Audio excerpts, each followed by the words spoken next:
সর্বস্তরের শ্রদ্ধায় সিক্ত হলেন প্রেম ও দ্রোহের কবি হেলাল হাফিজ। সকালে তার মরদেহ নেওয়া হয় বাংলা একাডেমিতে। সেখানে বিভিন্ন শ্রেণী পেশার মানুষের সঙ্গে শ্রদ্ধা জানান সংস্কৃতি উপদেষ্টা মোস্তফা সরওয়ার ফারুকীও।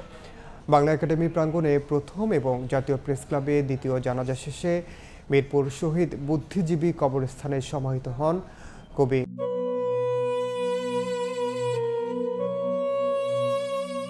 5 দশকের বেশি সময় ধরে যার কবিতা সঙ্গ দিয়েছে প্রেম আর দ্রোহে, এই অপেক্ষা সেই প্রিয় কবিকে শেষ বিদায় জানানোর। কবিতায় তিনি লিখেছেন মিলন আর প্রণয়ের কথা।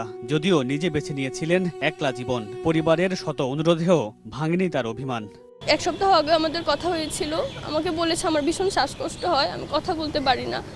তো আমি বলেছি যে চলো আমি আসি ঢাকায়, তোমাকে হাসপাতালে নিয়ে যাই, ডাক্তার দেখায়। বলছে যে দেখি আর 1 সপ্তাহ দেখি, যদি আমার ইমার্জেন্সি হয় আমি তোদেরকে জানাবো। উনি নিজে থেকে দূরত্ব বজায় রাখতেন, যে উনি ভাবতেন যে কখনো যদি এরকম আমরা ভাবি যে না উনি আমাদের উপরে বোঝা হয়ে যাচ্ছেন, এটার কারণে হলো উনি সবসময় দূরত্ব বজায় রাখতেন। কিন্তু আমরা যতটুকু চেষ্টা করেছি তারপরে হলো আসলে চাচুকে ধরে রাখতে পারিনি। সবসময়ই হেলাল আমার সঙ্গেই থেকেছে। আমি আমার স্ত্রী আমরা বহু চেষ্টা করেছি তাকে সংসারী করার জন্য, কিন্তু উই হ্যাভ আটারলি ফেইলড, তাকে কনভিন্স করতে পারি নাই। জীবদ্দশায় মাত্র 3টি কবিতার বই প্রকাশিত হয়েছিল কবি হেলাল হাফিজের। সমসাময়িক কবিদের তুলনায় কম লিখলেও রাজনৈতিক স্লোগান হিসেবে তার কবিতার পংক্তি যেমন ব্যবহৃত হয়েছে, তেমনি 80-র দশকের বাংলাদেশের রাজনৈতিক সামাজিক প্রতিচ্ছবিও বলা হয় তার কবিতাকে।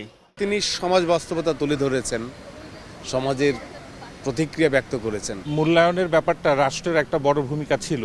এখন রাষ্ট্র সেই দায়িত্ব আসলে আমরা বলবো যে সঠিকভাবে পালন করে নাই। কবি তো পুরস্কারের জন্য কিছু লেখেন না, কিন্তু পুরস্কার দিতে হয় জাতি তার কৃতজ্ঞতা জানানোর জন্য।